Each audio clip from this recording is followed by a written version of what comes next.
It's late at night. You've had a long day at work. You're exhausted. You finally turn out all the lights and go to bed.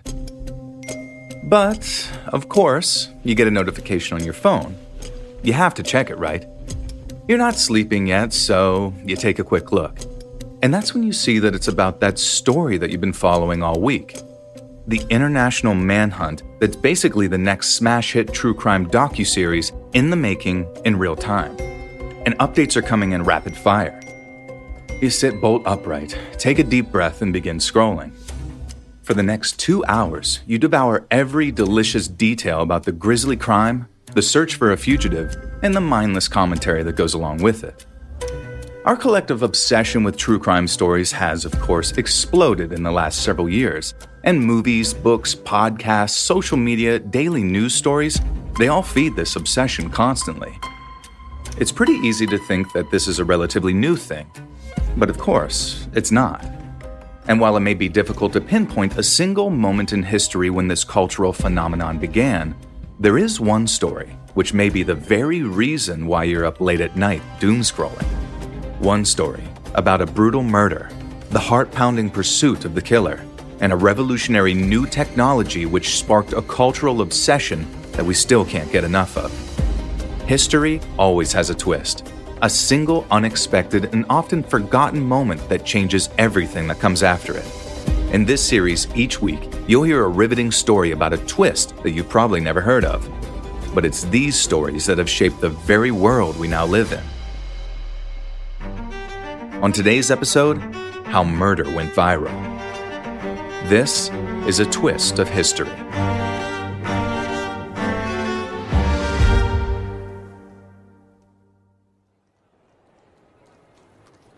It's July 9th, 1910 in London, England. A 16-year-old boy flies down 4 flights of stairs of a concrete office building and steps out onto Borough High Street on the south bank of the River Thames. The noise hits him immediately.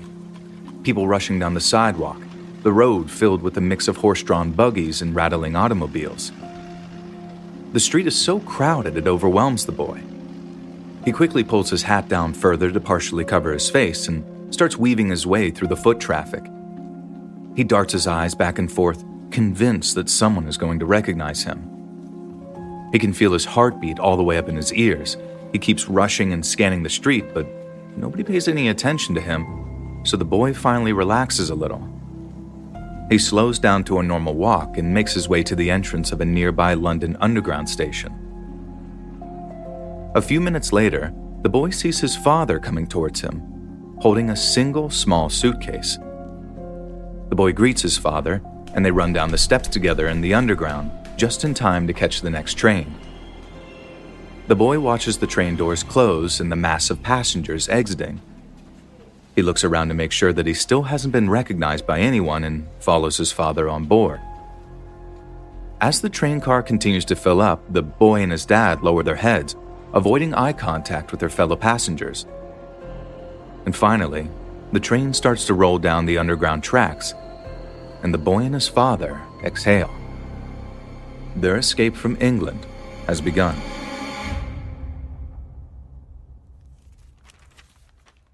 Four days later, it's July 13th, 1910, in the office of newspaper magnate Alfred Harmsworth on Fleet Street in London.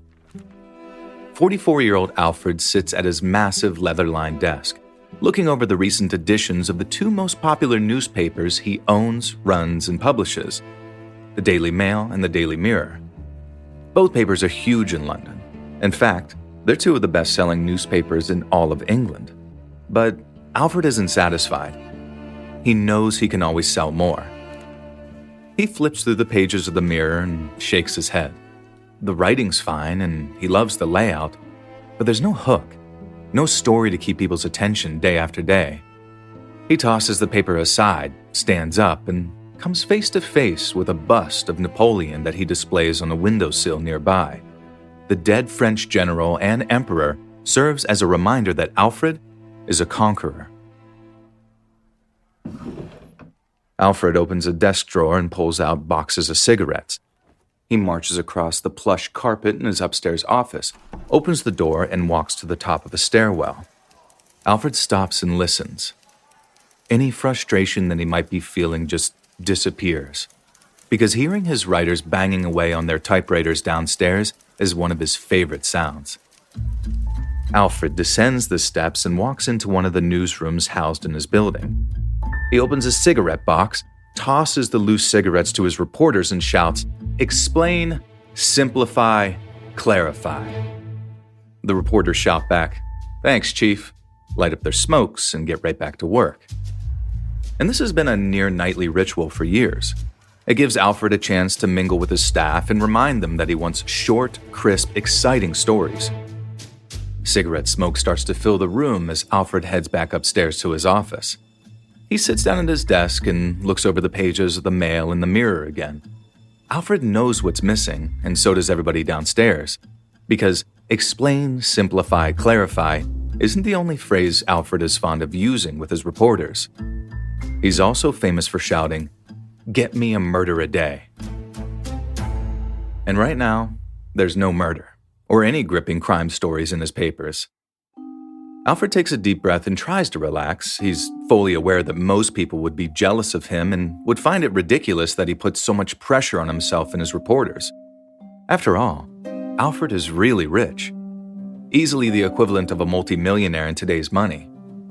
A few years earlier, the king even gave him the title Baron Northcliffe, which means Alfred is a member of the English aristocracy. But that's not where he started. Alfred was born to a large working-class family in Dublin, Ireland. And because of that, he's always believed that he has to work harder and differently than people born into wealth. And he knows that there are two big reasons that he and his newspapers have been so successful. First, Alfred embraces new technology. The Daily Mirror is one of the only true illustrated newspapers that uses photography throughout its pages, as opposed to mainly relying on artist drawings like a lot of other illustrated papers. And this alone is already transforming how people consume the news. Alfred is also one of the few publishers who uses mechanical typesetting and rotary printing machines, which allow him to print more copies of his papers faster and for less money than most of his rivals. But more importantly, Alfred has never forgotten where he came from. He makes sure that his papers appeal to everyday working-class people. He features stories that he thinks they want to read, sensational, thrilling stories, preferably with a bit of blood and scandal involved. A loud knock breaks his concentration. He shouts, "Come in," and a crime reporter, Henry Barlow, enters with a huge grin on his face. Alfred asks why he looks so excited. Henry says he's gotten a tip from a police contact at Scotland Yard, and he has a murder story. Alfred's face lights up, and Henry's grin gets even wider. He says it's way bigger than just an average murder story.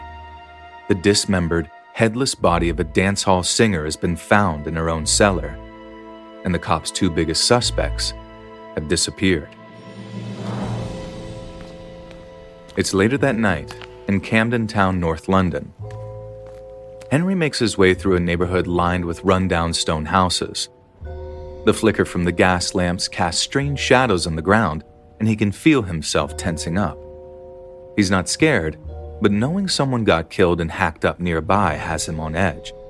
He shakes it off and focuses on the job at hand. He understands that he could be onto a huge story. It's not every day the police find a dismembered body in a cellar. Henry hears voices coming from outside a house further down the street, so he quickly moves through the shadows. He wants to get a feel for what he's walking into before he lets anyone see him. He approaches the house and the voices get louder. He crouches down and peers at three men standing near the front steps. And he can't believe his luck. One of the men is Scotland Yard's Chief Inspector Walter Dew, one of the most famous cops in London. Dew is a member of the Yard's Murder Squad, a unit of elite detectives committed to solving violent crimes. And when Dew was a young man, one of his first major assignments as a police officer was to try and hunt down the most notorious killer in British history, Jack the Ripper. Henry can barely contain himself. His boss, Alfred Harmsworth, cannot get enough of Jack the Ripper. Alfred still draws inspiration from the salacious Ripper coverage from over 20 years ago that dominated the penny dreadfuls. These serialized stories obsessed with crime and the dark side of society that only cost a penny. Henry knows having Chief Inspector Dew on the case will make it easier to compare this new murder to the still unsolved Ripper murders. He steps out of the shadows and says hello to Dew. The annoyed look that Dew gets on his face makes Henry want to laugh. It's well known that Dew has a love-hate relationship with the press. Henry fires off a series of questions. Can Dew confirm the identity of the dead body? Does he know the cause of death? Have the yard's two main suspects really disappeared? Henry watches Dew wrestle with how much information he's willing to give.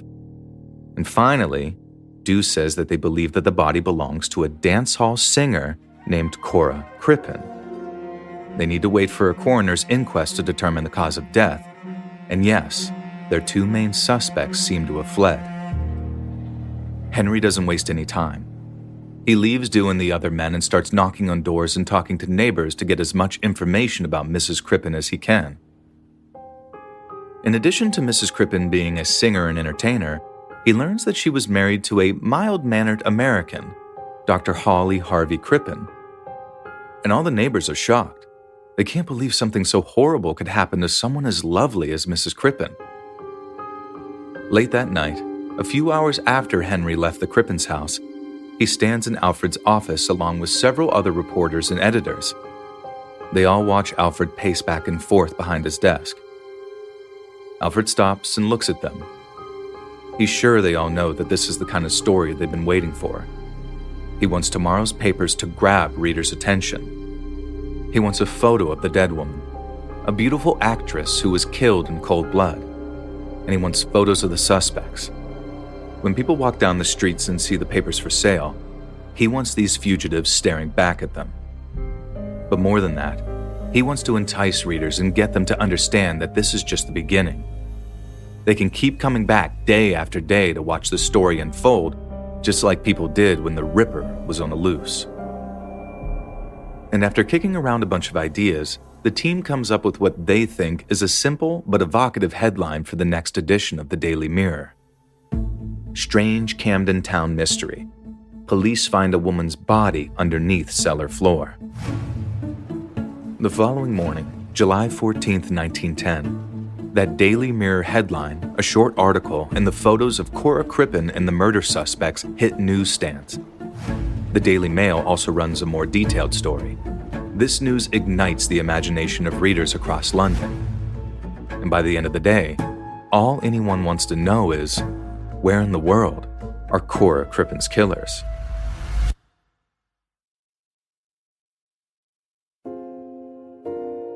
It's the night of July 22nd, 1910, 8 days after Alfred broke the news that captivated London. He sits behind his desk, again surrounded by writers and editors. He stares at a telegraph message in his hand, and he's more excited than he's been in a long time. He feels like this message is something he's been waiting for years. It's like the perfect combination of his two real passions, crime stories and new technology. The telegraph itself had actually been invented over 60 years earlier. It allowed people to send messages in Morse code across landlines to telegraph receivers. A telegraph operator would translate the Morse code, which looks like a series of dots and dashes, into words, and then they would pass along the message to whoever it was intended for. But the message in Alfred's hand is not a standard telegraph message. It's something different, something new, because it originated from the SS Montrose, a ship sailing in the Atlantic Ocean from Antwerp, Belgium to Quebec, Canada, which at this point is still part of the British Empire. To send it, the Montrose's captain, William Kendall, used what Alfred considers to be one of the most important new technologies in the world, the Marconi wireless telegraph. Named after the man credited with its invention, Italian engineer Guglielmo Marconi, the Marconi wireless telegraph does not rely on the same physical wires or cables as the traditional telegraph. Instead, Marconi's machine used radio waves to send messages through the air, making it way faster and cheaper to exchange messages between distant and remote locations around the globe in a way that was never even possible before. In 1910, Marconi's wireless telegraph is already revolutionizing mass communication. This has made it easier for companies to conduct international business, for families to stay in touch with loved ones overseas, and for news to spread. But what Alfred finds truly exciting, and what is most important to him in this moment, is that the wireless telegraph now enables ships at sea to send telegraph messages back to land. And that is something that was impossible before Marconi's invention. Captain Kendall initially sent this message to his bosses in Liverpool, England, and somehow Alfred has gotten his hands on it. He begins reading the message to the group, and he watches their stunned faces. The message itself feels even more mind-blowing than the equipment used to send it. It says that Captain Kendall believes that two people aboard his ship, a father and a son, are the missing suspects in Cora Crippen's murder. Alfred finishes reading, and everyone in the room springs into action. For the past week, the Daily Mail and the Daily Mirror have been publishing story after story about the Mrs. Crippen case and the search for her killers. The public remains completely enthralled, but Alfred has to admit that the stories have gotten a little thin. The Daily Mirror even recently published a letter from a woman who had a dream that Mrs. Crippen's killers were in Spain. Alfred knows those kinds of articles can take a back seat now. He tells his staff there is one person above anybody else they have to talk to: Captain Kendall. They need to find out exactly how he came to believe two potential murderers are on his ship as it steams towards Canada. Alfred watches his staff take their marching orders, and he feels a rush, because he believes he is one of the few men in the world who is ready to rise to this moment. His love of technology has often kept him one step ahead of his competitors. Unlike some in the newspaper business, he had already predicted the wireless telegraph would be the wave of the future, so his papers are equipped to use it. That night and the following morning, staff from the Daily Mail and Daily Mirror send messages to spots all over the world. In addition to opening a direct line of communication with Captain Kendall, Alfred wants to make sure that the London staff is in contact with their special correspondents on the continent and overseas in Canada and America. He wants to cover the story of the father and son fleeing on the Montrose from every possible angle. It doesn't take long for a fuller picture of the story to come into focus. Reporters in London tracked the father and son's whereabouts back about 2 weeks earlier. It appears they fled London on the Underground. Special correspondents in Paris and Antwerp pick up the trail after that. The correspondents send messages back to London that place the father and son at various restaurants and hotels in Europe days before they boarded the Montrose for a near 2-week journey across the sea. Following that, new wireless messages come in directly to the Mail and Mirror from Captain Kendall. He says he suspected the father and son were not who they said they were almost from the moment they boarded his ship. He says that he saw the pair squeezing hands immoderately and whispering to each other. Then, he ate dinner with them on the first night at sea. He watched the boy pick up a piece of fruit from a serving plate on the table, and that's when he felt sure that he knew who this father and son really were. Alfred and his team know that each new message from Kendall and the special correspondents will serve as the basis for news stories that could keep readers on edge for weeks. But as all of this is happening, they get word directly from Scotland Yard that the story is about to change again. Because Chief Inspector Dew himself, the man who once tried to hunt down Jack the Ripper, has boarded the fastest ship he could find. He is currently racing the Montrose across the Atlantic, and he plans to be in Quebec to greet the potential murder suspects when they arrive. And Alfred wants someone waiting there too. It's late July at a theater in London's West End. Bernard Grant, a photographer for the Daily Mirror, sits in the audience and watches a variety show performer hit the final note of a song and take a bow. Bernard stands and applauds along with everyone else. The electric stage lights dim, and then electric lights come up in the audience. Bernard doesn't think much about it, but a lot of the audience members around him look like they're in awe. West End theaters are some of the first buildings in the country to be lit entirely by electric light, and a lot of people still aren't used to it. Bernard walks past some of these people towards the lobby, thinking he might grab a drink during the interval between the next act. Suddenly, He hears someone shouting his name behind him and he sees an anxious-looking theater attendant standing in the aisle. Bernard signals to the young man who rushes towards him. The attendant catches his breath and says the theater received an urgent message. Bernard is needed back at the paper right away. Bernard's first thought is that some catastrophe has hit London and the paper needs him to get photographs right away. He runs out of the theater, hails a motor cab, and tells the driver to get to Fleet Street as fast as possible. 10 minutes later, Bernard sits across from the Daily Mirror's photography editor, confused and annoyed. There was no catastrophe he needed to cover, and he's pretty sure his editor is playing a joke on him and that he rushed out of the theater for nothing. But his editor assures him that this is very serious. Bernard needs to get on the fastest ship he can find right away. The editor says Chief Inspector Dew is already chasing the Montrose across the Atlantic.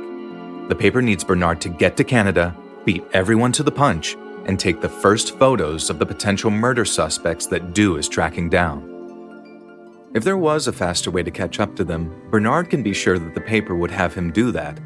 But since the Wright brothers' first airplane flight only took place about 7 years earlier, a fast ship is still the best bet.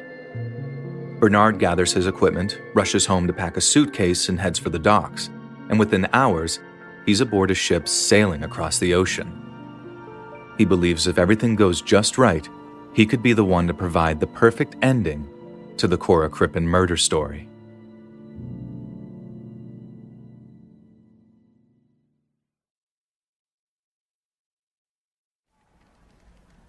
It's July 31st, 1910, at about 2:15 p.m. in Alfred's office, 9 days after Captain Kendall sent his first wireless telegraph about the Cora Crippen murder. Alfred and his staff listened to an out-of-breath crime reporter who has just come from Scotland Yard. He has major news. Earlier that morning, Inspector Dew arrested the 2 suspects aboard the Montrose when it landed in Quebec. A jolt of energy runs through everyone in the room. Some writers and editors start laying out plans for their next editions. Others dash out to work the wireless to get in touch with Bernard and other photographers and correspondents in North America. But as reply messages start to come in, Alfred feels like it's a letdown. Nobody has much more information than what Scotland Yard already provided because somehow, Inspector Dew managed to arrest the suspects and hide them away aboard the ship without anyone, including Bernard, catching a glimpse of them. Dew isn't allowing any photographs of the suspects, and he's refusing to answer questions about the case. Alfred knows whatever story his staff runs about the capture will be a compelling one, but he wants more. He's sure other papers will use artist renderings of what the arrest might have looked like, but he believes that's like something from the past, something that worked in the days of Jack the Ripper. Now, people want proof. They want to see these suspects with their own eyes. Alfred's papers will keep running stories with information they have, but he tells his team to send another message across the sea. Bernard's plan is still the same. Get photos of the suspects and give the people a proper ending to the story.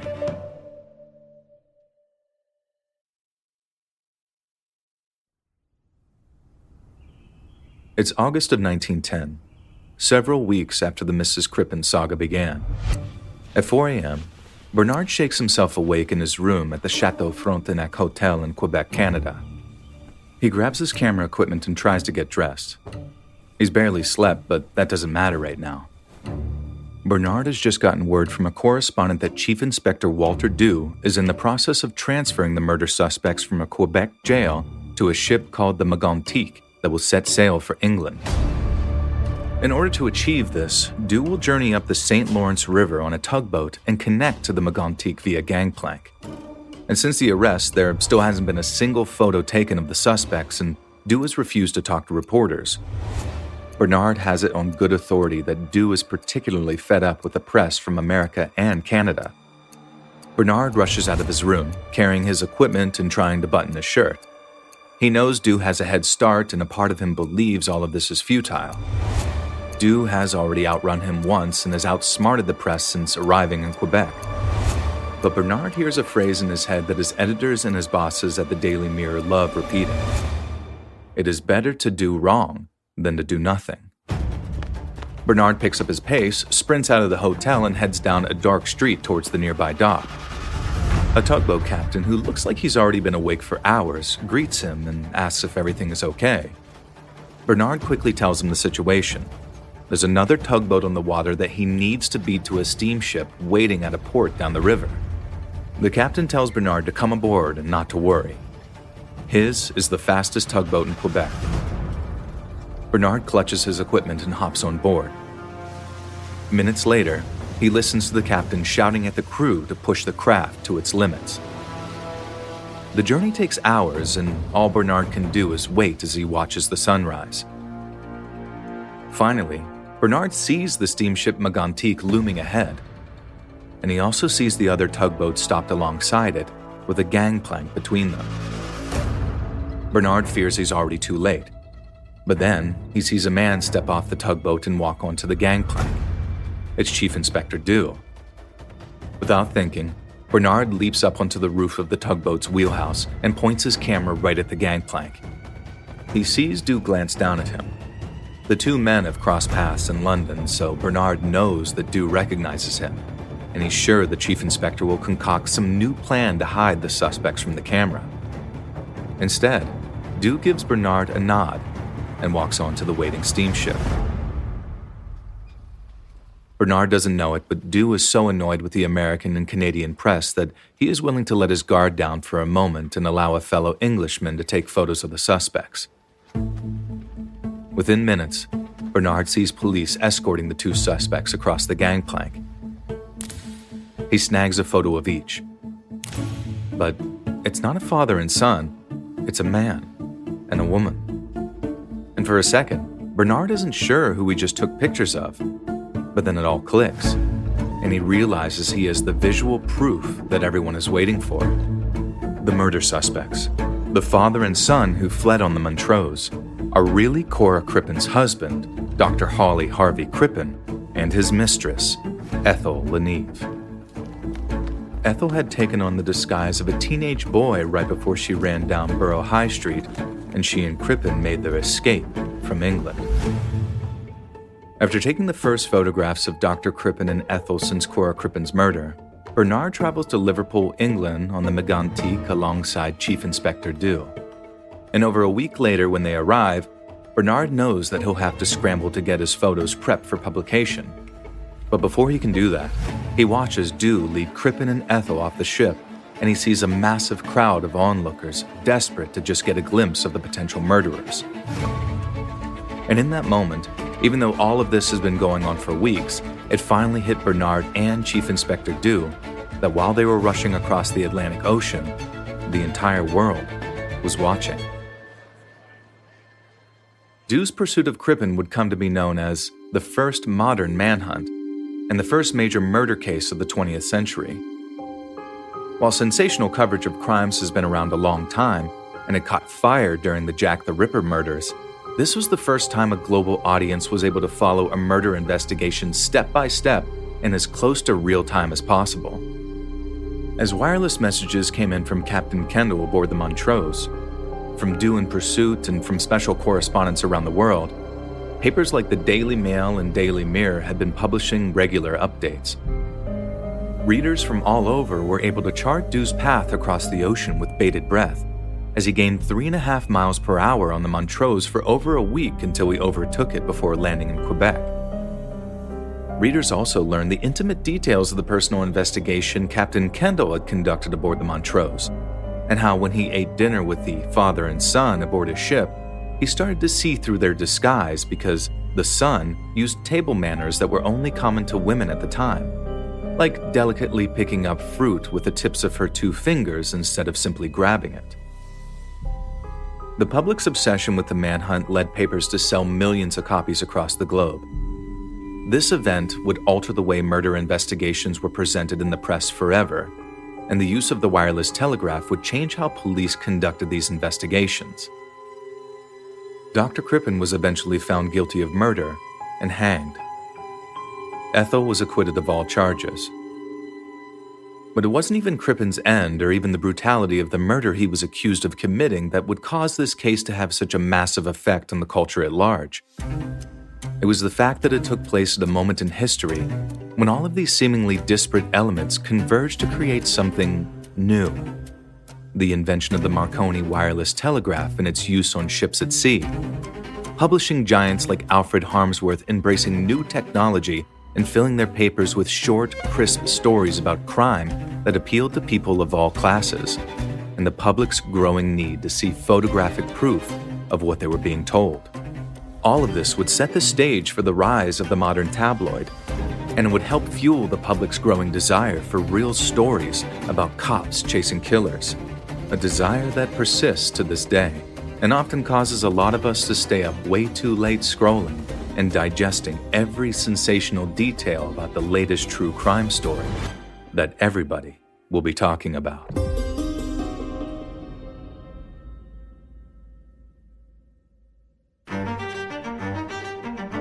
From Ballin Studios, this is A Twist of History. A quick note about our stories. They're all heavily researched, but some details and scenes are dramatized. A Twist of History is hosted by me, Joel Blackwell. Executive produced by Mr. Ballin, Nick Witters, and Zach Levitt. Our head of writing is Evan Allen. Produced by Perry Kroll. This episode was written by Mike Federico. Story editing by Mike Federico. Sound design and audio mixing by Perry Kroll and Schultz Media. Post-production supervision by Jeremy Bone and Cole Lacazio. Research and fact-checking by Abigail Shumway, Camille Callahan, Evan Beamer, Alex Paul, Patricia Nicole Florentino, Calvin Riley Holgate, Matt Gilligan. Production coordination by Samantha Collins and Avery Siegel. Artwork by Jessica Clogston-Kiner and Robin Vane. Thank you for listening to A Twist of History.